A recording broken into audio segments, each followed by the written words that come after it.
Hi Ruchi, welcome to the show. How are you doing? I'm doing good. Thanks for the invite.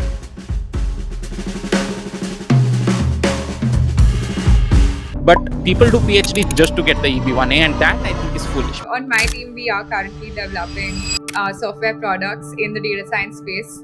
For me, networking was less of me getting anything out of networking. And that's when I stumbled upon Kaggle, which is this data science community. It's a subsidiary of Google. Most people don't know about this, but it's actually a part of Google. I also see a mad rush of people entering into the data science area. Maybe it's shifted a little bit to the AI, which is kind of like an extended scope of data science itself. Yeah, I think people really don't think before the impact of what they decide today can actually come back to bite them later in the years. Have you also noticed like this 80-20 rule type of a thing, right? And I notice it all the time. 80% of the outcomes come from 20% of the work that you do.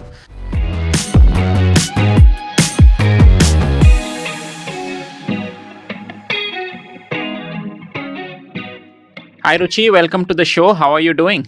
I'm doing good. Thanks for the invite. No problem. Amazing. I mean, I see you all over Instagram, and the main reason why I reached out to you is there's something that you're doing that is genuine and right, right? Which is kind of helping you get all this personal brand growth and in a genuine way because you're not putting out makeup stuff. You're actually putting out content that will help people in their careers and all that. So, what led you to do this? And it'll be great to even know about your story, right? Like, walk us through how you came to the US, what are you doing right now, all that. Awesome. So, as for me, I was a computer engineering graduate straight out of college, trying to figure out what's going on and what should be my field of choice when I first started out. And that's when I sort of stumbled upon Kaggle, which is this data science community. It's a subsidiary of Google. Most people don't know about this, but it's actually a part of Google. And it's one of the biggest data science communities in the world right now, has about a lot of users, I guess, somewhere in the millions. And that's where I sort of got direction in terms of what I wanted to do in my career because I was pretty active in the community very early on. And I started contributing in terms of not just data sets, but notebooks, taking part in competitions. And I became one of the major, more active voices in the community there. And that's when I sort of received this opportunity from HP to be a data science ambassador. And that was the beginning of my journey as a content creator, where I started posting what I was doing in terms of data science projects. And I used to talk about it on LinkedIn and Twitter. That's where I initially started off. But then after I graduated from Carnegie Mellon last year, I thought that maybe I should venture into Instagram and sort of also start creating videos, which would be more and it looks like I'm speaking to somebody, right? Like it feels more personal in some way rather than just posting a picture or just posting a blog of text where I'm giving advice. So that's the reason I started off. Yeah, and when you talk about data science, and I can imagine the rush of people who actually consume data or knowledge about data science related stuff. But then I also see a mad rush of people entering into the data science area. Maybe it's shifted a little bit to the AI, which is kind of like an extended scope of data science itself. But I see a mad rush of people even entering into this area, similar to the rush that was probably 10 years ago in computer science, right? And a lot of people do it for the right reasons. But then there are people who also get swayed away in this whole rush, and then they end up in data science, look around, and they're like, why am I even here? So, what is your take? What led you into data science? And for all these other people who are entering into data science without really a strong reason to enter, what would you say to them? So for me, I didn't really have a specific reason that drew me to data science more than the fact that it was a very interesting space and it was a place where people from different walks of life come together to solve a problem that has a direct real world impact. It wasn't that because at the time when I started, I was still trying out different spaces. So I wasn't thinking that, oh, this is something that's going to make me money or this is going to really be big in the next 5 to 10 years. I initially started off because I could see the direct impact of the work that I would be doing. And that was my motivation at the time. And I do see a lot of people trying to venture into the AI space now, especially after Gen AI has taken off in the past 2 years. So people are definitely trying to dip their feet into the water that way, but they need to understand that the competition is also a lot. And to stand out from the competition, you need to be different in a way that, yes, you're doing things that everybody else is, but how are you doing it better? Does that competition scare you anytime? I won't lie, it did scare me when I initially started off and when I was a beginner. And I used to think, okay, how am I gonna get this? Oh, I don't know this. And I used to have feelings of self doubt. But then it sort of wears away when you sort of look at your own progress and you see where you've come from the time you started. So it really helps me to compare my progress compared to where I used to be, different milestones, like 6 months ago, where was I a year ago? And I sort of get out of my head that way. So, I mean, that also comes down to introspection, right? So, what do you do to even introspect and like kind of stage check yourself to see, okay, where was I 6 months ago? Where am I now? And what are my targets for 6 months later? And where was I like 2 years ago? And then connect the dots to see that you are actually making progress. Because when you see it in the resolution of like that small period of time, it probably doesn't become that obvious. So, like, what do you do for it? For me, I started this practice about 2 years ago where I've started setting goals for what I want to achieve in the year. And like fast forward to 12 months later, I sort of look at how much of that checklist have I completed. And it's been helpful. I know the end of the year is coming. I'm already thinking about what I want to do next year that way. Have you met your goals for this year though? Partially, if not all, at least I've made progress towards some of them. So it really helps that way. Nice, nice. Yeah, there's this common saying people often underestimate what they can do in a year and they overestimate what they can do in a week. Have you faced that as well, where you suddenly load yourself up with a lot of things to do in a very short period of time? And then you end up realizing that, hey, I could have spread it over a larger period of time to do it better. But then I thought, I could do way less in a year than I actually was able to pull off. I would say sometimes what I have experienced is like when I set goals for what I want to do throughout the year, and I'm planning all these big items on my checklist that I need to hit this, I need to hit this, I need to hit that.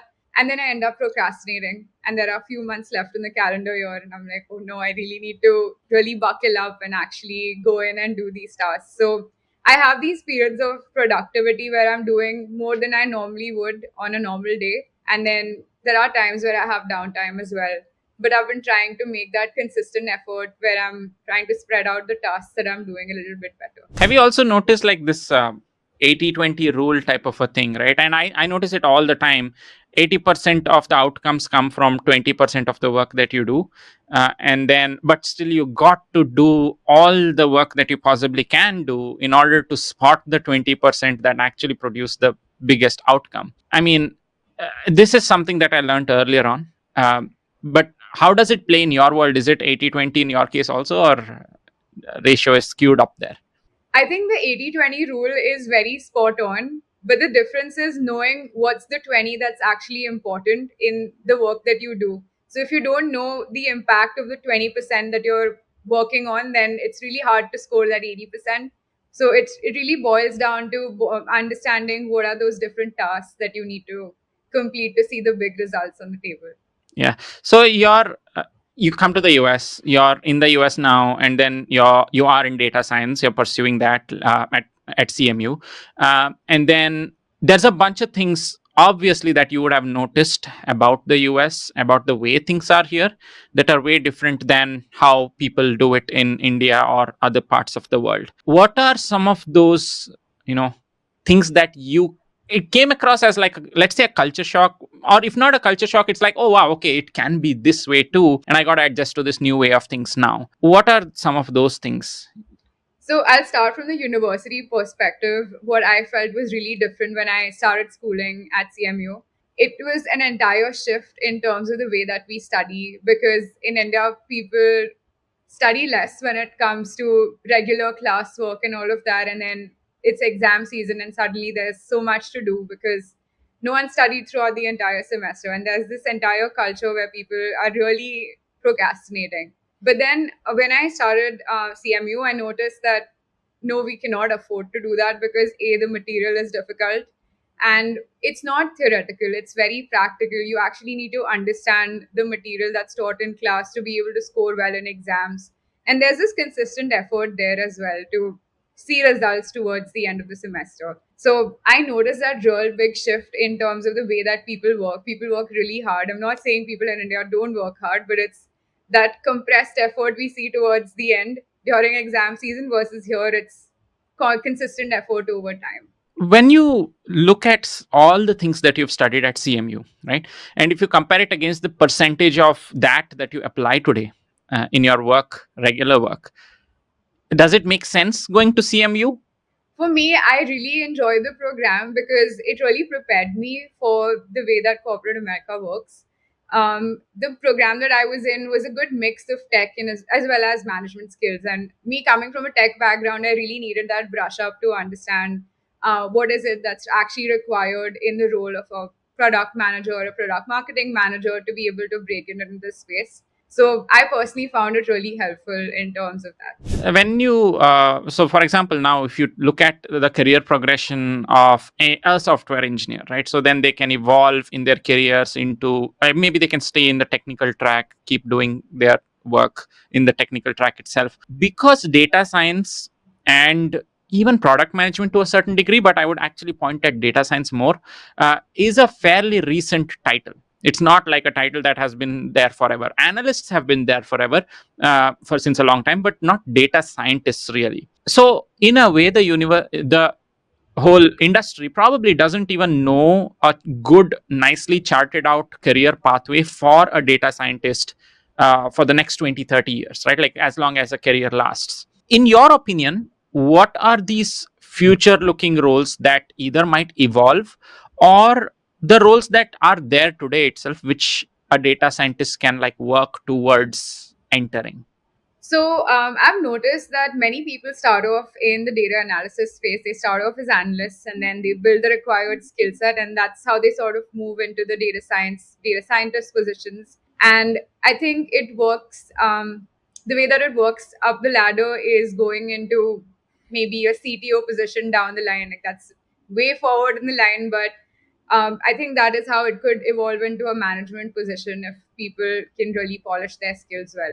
But then Uh, CTO, yeah, I mean, CTO position is being contested by pretty much everyone, yeah. including technical managers, software managers, now maybe even data scientists and all that, right? So moving up in someone's career, there always arrives a point where you'll have to be more than what your title says. Uh, Eventually, what is that point according to you? There's a data scientist working on all the data stuff, and then there is a point where they need to make a decision. Okay, now there's a fork in my road and I need to take either this or this based on where I need to go. And maybe it doesn't occur for 5 years, but it is bound to occur. Otherwise someone has to just be insane, like we're doing only what they are doing right now without seeking growth. So what's that fork in the road, you think? In my case, that was choosing from whether me going completely technical and entering the data science space. I was a data scientist in my past role, but I wanted to move into the product space. So I sort of brought my technical expertise along with my self, and I went into the product space. And what I do today involves providing guidance and strategy in terms of the product marketing space at HP. So that was the fork, at least in my career path, because I wanted to move in the direction of product. And I feel like, again, today, like you said, people are venturing into the data science space a lot. I also see a lot of interest in the product space, at least when it comes to people who are directly just graduating. Everyone either wants to be someone in the software development space, the data science space, or the product space. And typically, that's not a route people can explore straight out of college. It requires a little bit of experience. But if people build up their technical expertise to a point and it's a product that directly requires that technical expertise, I think the product route is another way to go.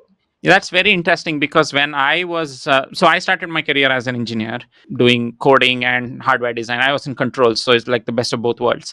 And anytime I would work with a product manager or a program manager, and if that program manager is not technical, meaning maybe did not have an engineering background or whatever, they somewhere or the other there was this gap that they don't understand what I'm trying to say and all that. And then that's where it would all fall apart, right? So it would be like, hey, I'm trying to tell you the workings of something which may cause an issue to your timeline or whatever, and then you simply assume that things happen by magic.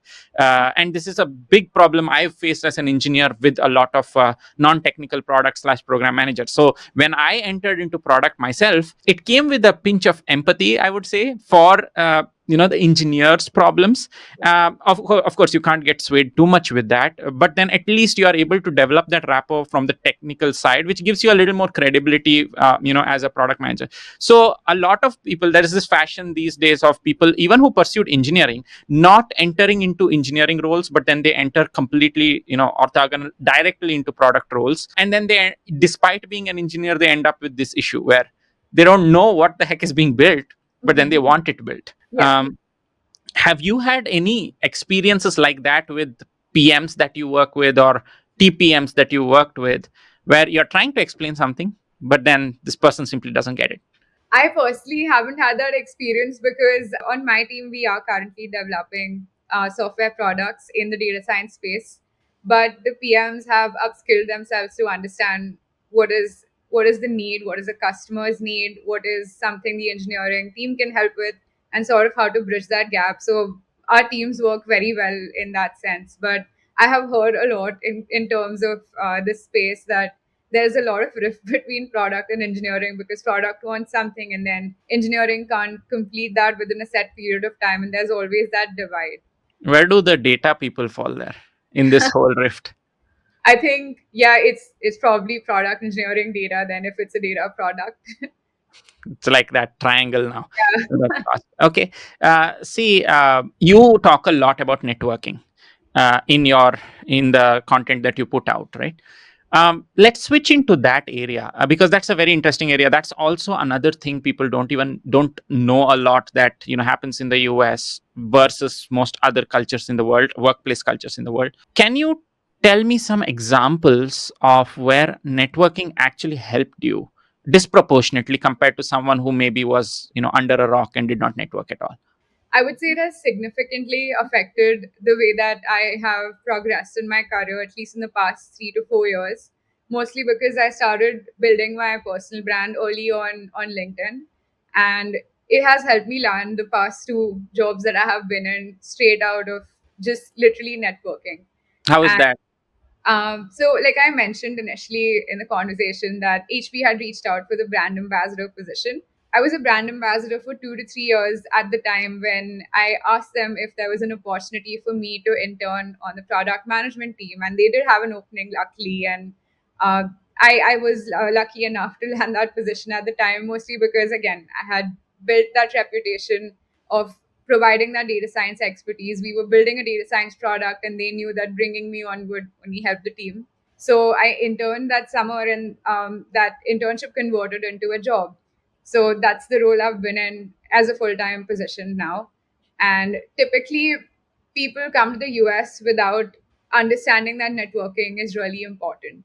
I had a job before I even landed in the US, and I did not have that stress of applying to several places to secure a job interview or even giving several interviews to lead to a job. Whereas just through networking and building my personal brand on LinkedIn, I was able to secure that without the hassle. There's also like see, I think a lot about personal branding and the importance of it in someone's career, right? Because a lot of people reach out to me asking for the true importance of personal branding and stuff. But don't you think there's like a supply side or a demand side limitation of it? Because if literally everybody starts building their personal brand and are like, hey, look at me, look at me, look at me, look at me, and I stand for this, etc., doesn't it become something that everyone does, which kind of dilutes the value of the whole activity? Or do you think that by design, only a few people are able to do personal branding in general? They're capable of it. And those are the people that this kind of these opportunities are limited for. It always bugs me because not everyone is like, not everyone is a great writer, not Yeah. everyone is like great on camera. Now I think we belong to that small group of people who actually is it's second nature. These things are second nature for. But then what do you have to say for those people who simply can't? They are like introverts, simply can't do it. I have given a lot of thought to that because I keep telling my friends, I'm like, okay, it's time you build your brand. And I keep nudging them all the time. And Some of them are introverts and they're not comfortable in front of the camera, but they're great writers. So in their case, they've started after me pushing them a lot and also them realizing their true potential. They have been able to write blogs and they're doing great in their careers because people know them for the work that they do on Medium, or this could be like just projects on GitHub and constantly talking about it. It doesn't have to be branding doesn't have to be like sitting in front of a camera or talking. It can be anything. Like it could be just blogs, like in my opinion, or even contributing regularly to a set platform, like how I initially started off contributing to Kaggle. So it could be someone who's known in this space just by being active and consistent. It doesn't have to be necessarily this, at least in my opinion. So, did this Kaggle stint help you build a? Of course, there's a personal branding element that came as a result of it, and content angle to it. But then, did it also help you build a good community of people around you that you could maybe bounce ideas off of, or build things towards? Absolutely. I think Kaggle had a very good community environment in the way that there aren't people who are just starting off in their data science career, but also experts in the field that compete on competitions. Like people actually have jobs wherein they compete and represent their company in these Kaggle competitions. So it was a great learning experience to be in that environment and to understand what are some techniques that they are applying to their solutions to be able to win these competitions, because it's not something you can find in the books or in courses that are there online. It was very not like the knowledge was very niche in some of these competitions that I was a part of, and you can get feedback for anything from anybody if they are helpful enough to tell you and point out where you're going wrong or how you can be better. So it was really helpful in that aspect as well. So basically, it kind of served as like a surface area to get to not only know people but also potentially work with them on something. And when it is, let's say, earlier stage career people who work with, I mean, it's an organic opportunity for you to work with people in the industry. They get to see it, and then there's a good chance that they have a friend of a friend who needs an intern somewhere, and then they help people get into that and stuff. Yeah, absolutely. I'm curious, when you were early on in your career, what was, I know networking probably, like it has blown up only in the past couple of years now, 2 to 3 years, but what Yeah. was your experience like in the See, I'll industry? tell you, I'll tell you. From the networking standpoint, I started off as a very shy person. I wasn't necessarily shy, meaning like I'm not an introvert necessarily. But then when it comes to talking to people with an agenda, I mean, when you network, yes, there is a genuine part of it, but then somewhere it's also agenda driven, right? Mhm. That's that aftertaste essentially. And I simply didn't like that idea. Again, I mean, it's like probably naive me kind of a thing. And I always used to sit under a rock for the most part.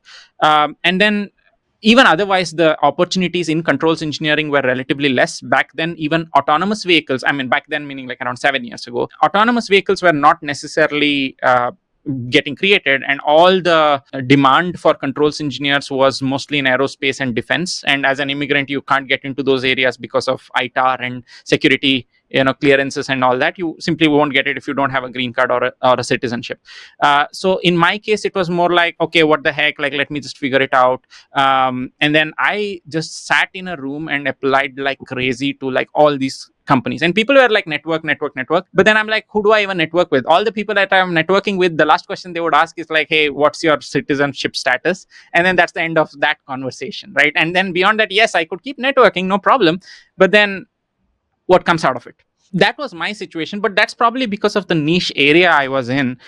My whole networking journey actually started after I started creating content on LinkedIn. That's when I started meeting a lot of interesting people. And for me, networking was less of me getting anything out of networking, versus me having an impact helping others through the networks that I built. Right. And that impact that I was able to build in a leveraged manner by helping the people that eventually networked with me, that's like the more satisfying part. Because Mhm. by then, most of the necessities of my of early stage necessities of networking had already been done for me, because I was getting job offers back to back without any issue. So then, like, the job offer side of networking disappeared, right? And then the only reason that remained was, okay, how can I help people? And then by means of helping people, it also gave me a good exposure to people to hire on my team. And some of the best people that we've hired on our teams, even back when I was working at companies, and even now as an entrepreneur, are the people who proactively reach out and say, how can I help you? Just tell me your problem, let's try to solve it together, and wherever it goes, type of a thing. Definitely. I've seen that as well. Like, I typically get a lot of cold messages from people on LinkedIn, and then there are some that stand out more than others because they talk about not only how they can benefit from me, but also how they can help me. Like, it's always a two-way street. Yep. And there's no other way, because a lot of people just rinse and repeat networking emails, and they Yeah, take all this like networking advice too seriously, and then they are like, oh, hey, what kind of template works well? And then they kind of refine that template and keep rinsing and repeating it, which is fine. I mean, that is fine if you're trying to, like, spray and pray type of a thing. But then if you're trying to build genuine connection with humans to further that relationship in a certain way, I don't think it like really works from there. Now, so that actually brings up this question. There's networking and then there's job applications. What actually gets the job done?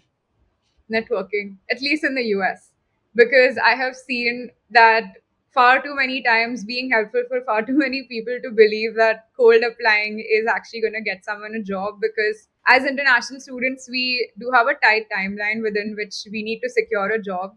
There are career fairs, there are opportunities to network with the alumni, even teachers and professors at the university do have strong networks. So people don't leverage those opportunities well enough, and they just keep applying and not hearing back, because at the end of the day, the systems that are in place at the moment for the way that job applications work, it's easy to get filtered out even if you have less number of years of experience, but you actually might be more capable of a candidate than a particular screening system can screen you to tell what's Yeah, actually and the case. Yeah. there are all these people, right? Like, especially immigrants, F1 students who either are trying to get sponsored positions, or they are already working, trying to make it into that H1B lottery. A ton of people, hundreds of thousands of people every year, they just pull their hairs in frustration, saying, hey, I'm so capable, I'm delivering so much at my workplace, but what the heck, right? Like, I need to win a lottery. Come on, this sounds so archaic to me, and unfair also. So have you been in such a situation? So in my case, I'm still on my student visa, still figuring out what's my visa application process gonna look like. But there are better options to the H1B process as well. And again, this is something that not everyone explores. But then the EB1 process, which is the extraordinary talent visa category, which I'm definitely looking to explore if the H1B doesn't work out. Yeah, and it's, most people think that it's just a quick sprint type of a thing, and in the age of quick content, I think it's very normal, or it becomes very easy to get swayed to think that it's a very quick thing. But I like the approach that you're adopting, right? You're adopting like 1 year, 2 year, 3 year horizon type of an approach, where you're like, okay, I'm gonna do the genuine things that are needed for me to develop the capabilities and also display the capabilities to the world. And as a result of that displaying, there's a lot of extra compounding that happens because of that. And then eventually, if that helps the EB1A or extraordinary ability path or whatever you're trying to do immigration wise, great. But even otherwise, even if that is not the agenda, I have a ton of things that I'm gaining for my career and my growth, personal growth as well. A lot of people don't even think about it that way, right? Like, they look at it in a very transactional way. They are like, oh, okay, I am going to do the EB1 right now, and I have to do, tell me what exactly I have to do. And then, like, you have to develop like a 5-point checklist, and it never works like that, right? I mean, nothing in life works like that. Yeah. I've been trying to help a lot of people in that regard, but it's simply hard to unwire the mind. and wire it in a totally different direction here. But you might have also seen, going through your entire career so far, there's a bunch of things that might shock people as well. What are some of the shockers that you've seen around? So for me, I think the biggest shocker is definitely the fact that I've never had to apply for a job to get one. It was all through networking and personal branding. And that's definitely one of the lesser known facts about me. But it has been very helpful in my journey. Again, right straight out of college, it has been one of the main things that I have been focusing on and building over the past couple of years. And it has brought me opportunities that I would have never thought that would come to me so early on in my career. And it's really all about putting in that effort, and not just putting in that effort but doing it consistently. See, let's assume I'm a person now in school, like in grad school, and I see you doing all your personal branding activities and stuff, and I'm inspired by that. And then I come to you saying, hey, Ruchi, I really want to build a personal brand, but I don't know where to start. What's your advice for me? I think the first thing I would ask is why somebody wants to build a personal brand and understand the motivation that they have, because that could take them in different directions. If the motivation is to build a brand because they Okay, I'll want to tell you my secure, motivation now. yeah, I mean, this is just role playing, right? I'll yeah. tell you my motivation. I see a lot of people doing this out there, and I feel left out. So I would ask you why do you feel left out and why you want to enter that race then? I mean, people might be doing it because it fetches them something, and it maybe gets them visibility, but I don't know. I have a lot of FOMO. So I again would discourage you from starting something if the reason is FOMO, because it wouldn't be something that drives you forward enough. Like it's not gonna fuel your motivation to go forward. So if I've heard this, and it really works well in my case as well, that if you ask the question why 3 times, you get the real reason out. And so asking somebody again and again, like the first time probably they'll say FOMO, the second time they'll say my friends are doing it and I want to be just like them, and the third time it might be I want to be at the same level as they are, like in the next couple of years. So that would again come down to job security or getting a better job, or even being at a place in their career where they're not today. And then I would ask them to explore those either of those directions, whichever feels most personal to them, and sticking to that goal, building out a list of things that they need to do to get there, and finally like starting out, because then there's nothing that can stop them. Yep, makes sense. So, Ruchi, if you have to give someone advice, one piece of advice where they can get a job without applying for jobs, what would that be? Definitely kickstarting and working on your personal brand, because that's something that's going to make you stand out compared to the rest of the competition. I was wondering if someone as an international student had to start working on their EB1 application, what would be the timeline they need to look into, and how early should they start preparing so that they can get through that entire process? I think the earliest time is whenever they are aware of this whole mess of an immigration system and thinking of solving it for the longer term. And I'm by that, what I mean is, like, let's say here are the different stages, right? Like, let's say someone is already in grad school, or before that they are working on coming to grad school in the US, and maybe after that it will be like they are a recent grad and all that. And even within grad school you have like different, like maybe a couple of years at best. So there are opportunities embedded in pretty much every level, every part of every stage of their journey. Now let's say someone is just in the US and they are pursuing their masters. In those cases, see, university environment is a intrinsically research heavy environment. It's not like meaning you have more exposure to people who are in research, professors, TAs, RAs, everybody around you, than pretty much you'll get anywhere else, and that is of value. Now I'm not saying that what you do as part of your what you do using these opportunities in your university will fetch you the that's all that's needed to fetch you the EB1A. That's never true, but you can get your foot in the door in a massive way. So I work with people now who have, like, I don't know, 15 way more experience than me as well, industry experience, like 15 years of experience or so, and they haven't written a paper in their life, but they are really, really knowledgeable. Now you have thing flipped. You probably don't have too much knowledge, but you have all the time in the world. And trust me, when you're in university, you actually have all the time in the world, like even if it feels like you probably don't.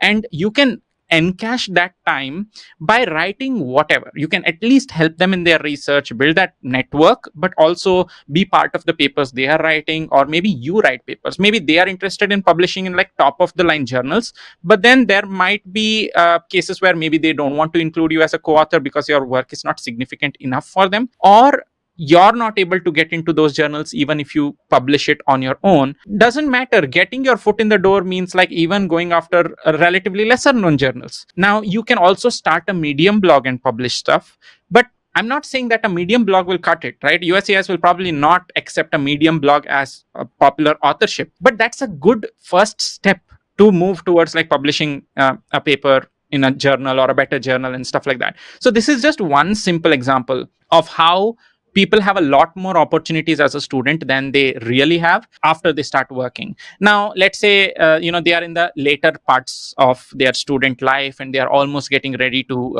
enter into the workforce. Great, I mean the same thing that I told till now applies, but at the same time you can also proactively plan what kind of projects you want to be working on in your workplace. Which are the high impact projects? Not only which are the high impact projects, but how can you defend that they are truly high impact for your critical role and stuff like that.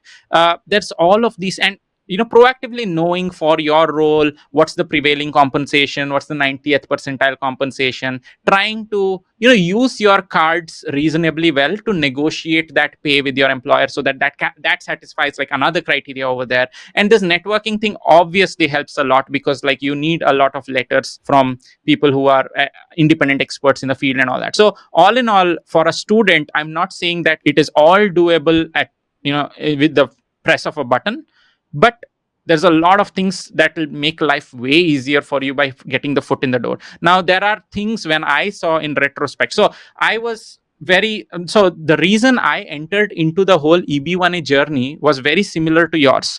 I was not getting the H1B at all. So then I was like, okay, I need to figure this O1A out, and then building my profile for the O1A. Then I realized, oh wow, okay, I'm building my profile for the O1A. The same profile probably helps with the EB1A as well, and EB1A is a permanent solution, and O1A is like an H1B type of a temporary solution, right? So then I'm like, okay, why not aim for that? And one thing led to the other, and that's how, I mean, in retrospect, when I see now, it is that failure probably a year into my career. It was not like, okay, I was in my career not working in an impactful position in an impactful company. This was like one of the most impactful companies in the industry, and I was helping them manufacture the most advanced products that they had. And it is ridiculous that like someone who is in like a very obscure company, not doing a lot of impactful work really, especially consulting companies and stuff, right? They are getting the H1B and I am not, right? And there's just a random draw, and I'm like, just give me a merit based opportunity, that's it. So yeah, that's what led to everything now. But like for everyone, I mean, people often see people posting on LinkedIn and they have like 15 years 20 years of experience and getting the EB1A. It's not necessarily needed. I got my EB1A, I think, when I was like a year and a half into my career, and there's no looking back on that. So I mean, people will tell you all sorts of things. It's just like what really is that matters. I think that was really helpful for you to share, because people again think that 3 to 5 years of work experience is the necessary requirement there, but 1.5 year in it's commendable, and congratulations for that, by the way. Yeah, thank you. So it's Thank you. coming a little too late. Thank you. I think people get swayed in a lot of different directions unnecessarily. I mean, at least thinking that you need 5 years of experience to get an EB1A, that's at least okay. I mean, I'm not saying that it's needed, but it's at least in a decent direction that you're thinking, because 5 years of experience doesn't hurt anyone. But then there are whole sets of people who are like, either they are like, hey, I need a PhD to get an EB1A, and they do. I'm not against people going for a PhD for the sake of doing a PhD and becoming a researcher. That's totally fine. But people do PhD just to get the EB1A, and that I think is foolish, because otherwise there would have been no case in this world for them to do a PhD, and then they're wasting their lives when PhD is not really needed. I don't have a PhD. Most people who get the EB1A out there don't have a PhD, but there's this misconception usually spread by people who don't have the EB1A themselves, and then people listen to them, And then they're like, oh wow, okay, I need a PhD, I'll go do that. And then there's like a whole different set of people who are like, okay, I'll talk to my company to move me to India or Canada or wherever else for a year and then get me back as a manager, right? I'm like, yes, that will work. But do you really want to put your entire 1 year in the hands of the company? I know so many people who did that, and then after a year economic situations change, layoffs are there, all of these things, and then they are like, yeah, a company told me that they'll bring me back, and then they get laid off when they're out, or they're like, hey, actually we find you more productive here, so stay there. Oh, that's really sad. It's literally a 180 that the company has Yeah. done on them. Now they'll defend what they want to defend, right? I mean, company will be like, yeah, unfortunately, blah blah blah blah, they have their boilerplate script. uh, Right. but then what do? Like, you've put your entire existence in their hands, and Yeah. most of these people probably don't even have their student loans paid out fully. And then they're like, hey, I'm making half the wage, and I came here mainly because the company promised me a green card, and now they are not. So why Yeah. not bypass all of that, work really hard for a year and a half, right? And then get it done with a path, through a path like the EB1A, where you're not really dependent on anybody. You file on your own, and it's like a self petition you do. So this is what I'm trying to drill into people's minds all the time. I mean, I don't really care if they buy our product or not. People can do this on their own. I'm just saying, like, whether you buy our product or not, you have this problem. Like, just do it. Yeah.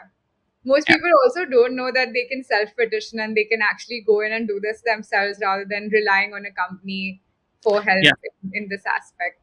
Yeah, and most people, they see, there are so many handcuffs that the H1B and other visa types actually have. The F1 also has. I'm not denying that. But my point is, we are so used to there being handcuffs around that we invent an extended version of those handcuffs and believe in things which are not even true. Yeah. Like, for example, if you're on an OPT, you can do whatever you want, meaning as long as it is in your field of endeavor and stuff like that. You can open a company, you can have multiple jobs, you can do whatever you want.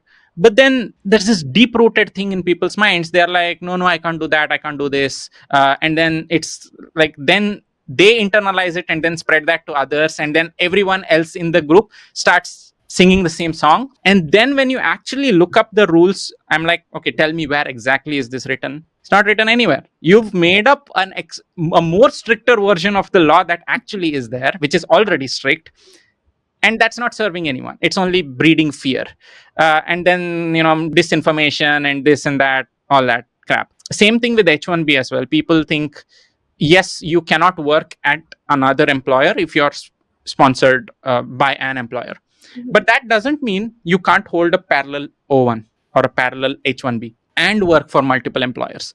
And when I tell this to some people, where they're like, hey, I got this other, especially people who are in consulting and get clients after clients, they get like 2 other job opportunities which they say no to. And I'm like, you could have filed for a parallel H1B and done both the jobs if your bandwidth allows. They're like, can I really do that? Come on. Makes sense. Yeah. Yeah, this is definitely lesser known to most Yeah. people. Yeah.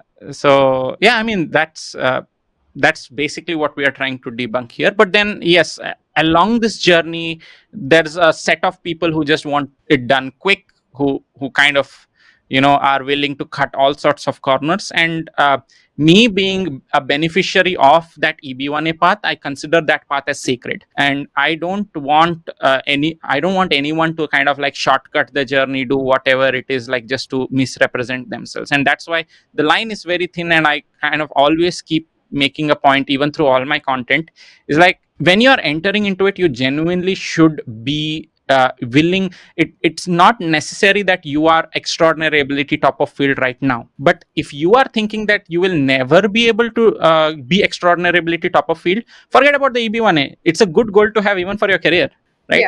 Yeah. And then that's the mentality that you need to have, that eventually leads to an EB1A automatically. And in our program, our team helps them to and shape it in an EB1A way. But if you are not even intending that, then sorry, like, Yeah. it's simply not going to happen. Definitely. I feel like the 20s are meant to be like you should hustle and you should build your career in a way that it's helping you, because I think priorities change once you have a family, and then like there are multiple other things to focus on at different stages in everyone's life. But at least the 20s are there for you, and you can live Exactly. for yourself.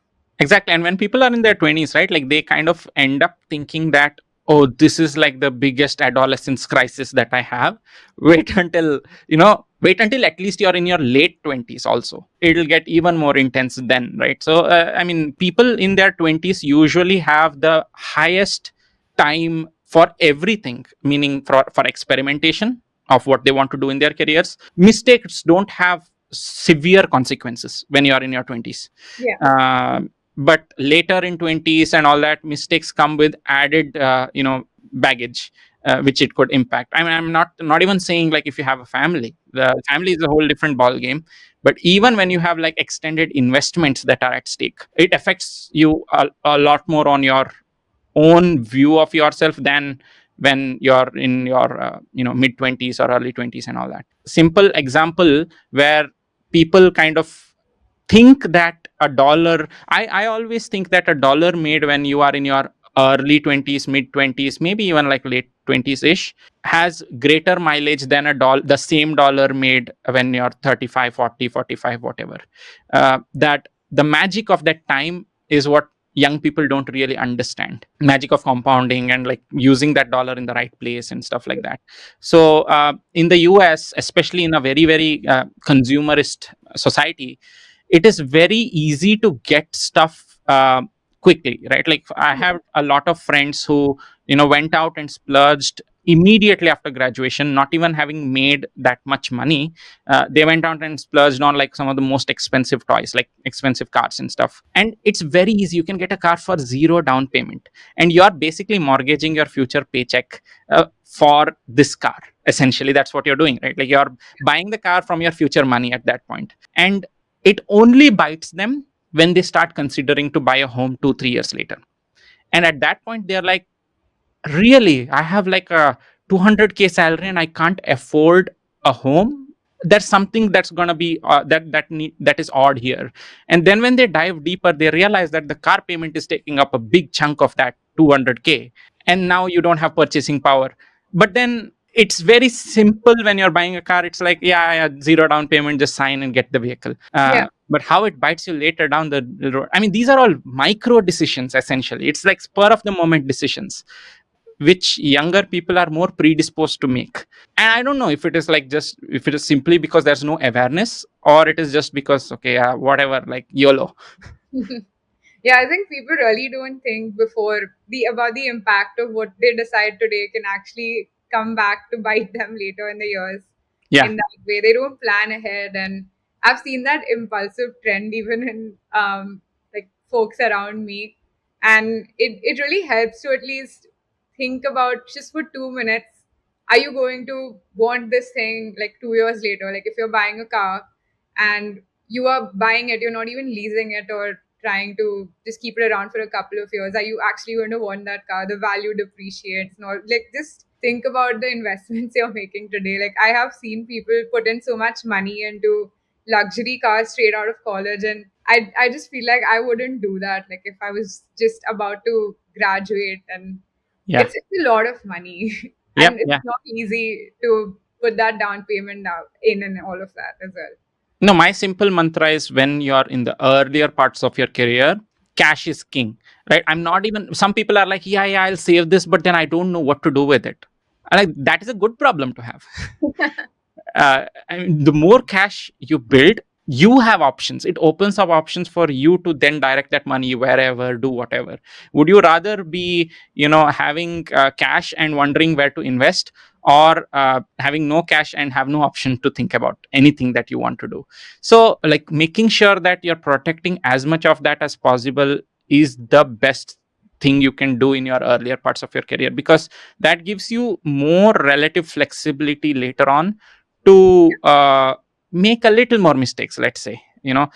Because usually what you're trying to do is like the graph goes like this, right? Like the effect of your mistakes ordinarily become kind of go up over time. but then you having more stuff that you have in good investments or more cash, etc., kind of brings down the slope of that curve a little bit. It gives you a little more cushion down the road. Makes uh, sense. and that cushion is like very valuable. We've seen it multiple times. Yeah. And I'm looking forward to a lot more episodes as well. But yeah, thank you so much for taking the time to join us in this episode, and I'm sure a lot of people will love this. Thanks for the opportunity again. Yeah.